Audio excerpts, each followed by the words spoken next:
I'm going to teach you how to do a basic bounce movement. This is all about pushing into the mat of the rebounder. So unlike trampolining, where you're trying to jump as high as you can with straight legs, we're going to lower our center of gravity, keep in control, and push through the lower body.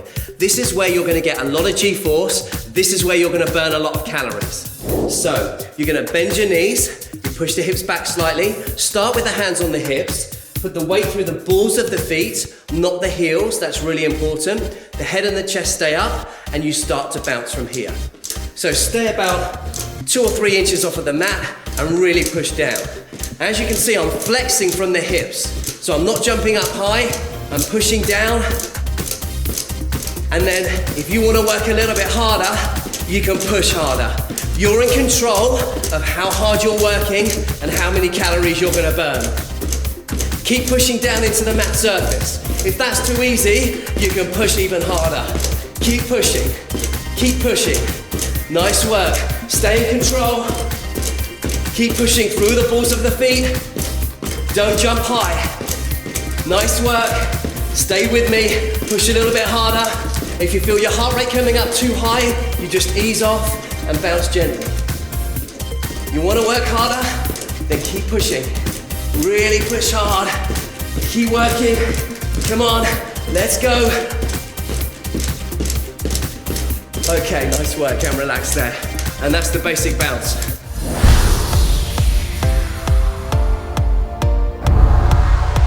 So I've got my Fitbit Blaze watch on.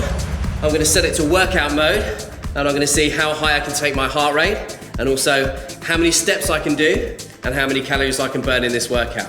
The good thing about the Fitbit is it will work on the rebounder. So let's get started. Let's get that heart rate up, and let's burn some calories.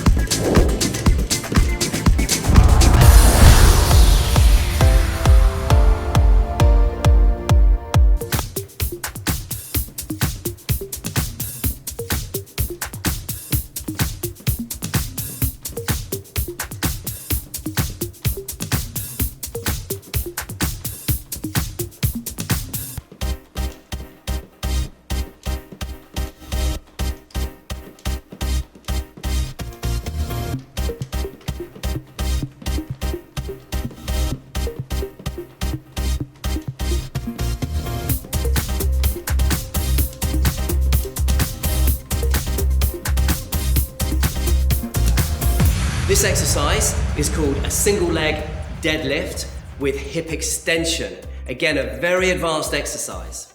So, Nikki, what I'd like you to do is stand in the center of the rebounder on one leg. And then before you start, just take the opposite leg slightly away from the rebounder, but stand up straight, just to give you a second, just to get your balance. Excellent. Now, very, very slowly, I want you to start bending forward from the hips. So you're hinging forward, the arms are coming forward, touch the rim of the rebounder, and then come up nice and slowly. Perfect. It doesn't matter if you go off center, you can reset at the top, and then we start again. Off you go. Keep it nice and slow. Perfect. And come up nice and slowly. Beautiful. Now don't forget to breathe, okay? So breathe in on the way down, and exhale on the way up. That's really nice work. Keep going, Nikki.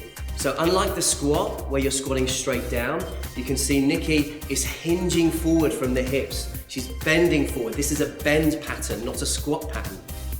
And this is brilliant for strengthening the glutes, the hamstrings, and of course all the muscles in the lower back. Okay, nice work. Let's just do 2 more. Keep it nice and slow. I know you want to get these done. That's it, slowly up. Perfect. Last one. Nice and slow. Beautiful. And rest there. Well done, Nikki. Awesome. That's a single leg deadlift with hip extension. Well done, Nikki. Nice work.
Nikki's going to demonstrate an incline push-up. This is a basic push-up, but we can still make it quite challenging as long as we get the body position absolutely spot on. So, what I'd like you to do, Nikki, is bring your hands towards the outside of the mat.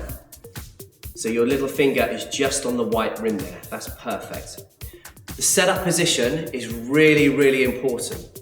So Nikki's got a nice straight neck here. Tuck your chin in, really nice. Just lift your head up a little bit. Perfect. Okay, we've got a nice straight line through the back, a nice neutral spine here. So a nice curve in the lower back, and the shoulders are in a nice line with the hips. We're gonna keep the feet on the floor to start with, for extra stability. So it's really important to keep the shoulders over the wrists. So move your body weight forward just a little bit. Hold it there. All right. So nice and slowly, keeping your chin tucked in, bend your elbows and come down just past 90 degrees and then push up. Really nice. And again.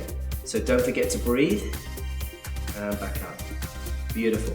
So breathing in on the way down and exhaling on the way up. Nice work. Fantastic. Keep that strong head position. So try not to let the head come forward. Remember how heavy the head is. All that brain in there, Nikki. It's very tempting to let the head come forward, but you're not going to let it do so because you're going to use these strong muscles in the front of the neck to keep the chin tucked in. That's fantastic. Hold it there. A little bit more challenging. Take your hands to the side, over the rim. Perfect. Now we've taken the arms to this position, you're going to work this area across the middle and the top of the chest. Now this is an area where we can build up some body fat, so it's a really good area to tone and work on. Same starting position, chin tucked in. This is a lot more challenging. Away you go, Nikki. And push. Nice. And again. Perfect. You still breathing? Good. Beautiful. Breathe in, keep it slow. And push up. Good. Nice and slow. Breathe in and push up. Keep tucking that chin in. And push up. Nice body position. Last one. And push up. Hold it there. Did you feel that more across the top of the chest? Fantastic. Okay. So there's the two variations on our incline push-up. Well done, Nikki. Nice work.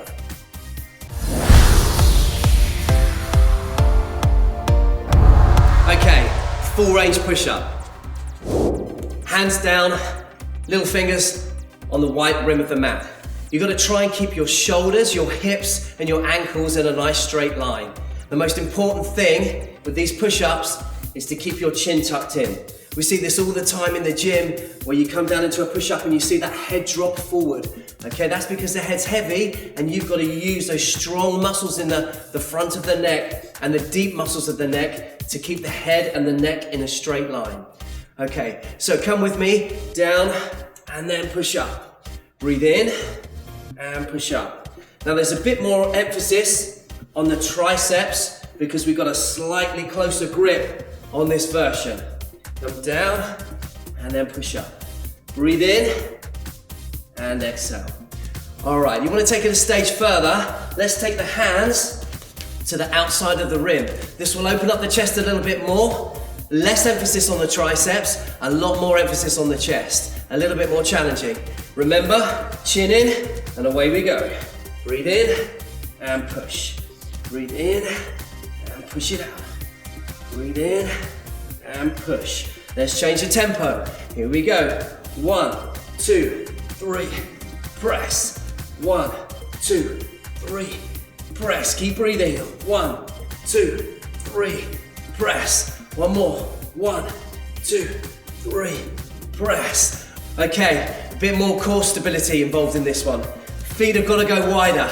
You've got to stabilize your pelvis. Tuck your chin in and away we go. Singles. Push. Speeding up the tempo. Keep breathing. This is really starting to work now. You've got to keep that nice head position. Don't drop the chin forward. Keep going. 4, 3, 2, last one. Give me one more. Hold it, hold it, hold it, and push. Okay, nice work. Come down onto your knees and rest. Just drop back, stretch out the chest. Oh, that's such a good exercise. That's a full range push-up with all your different variations. Well done.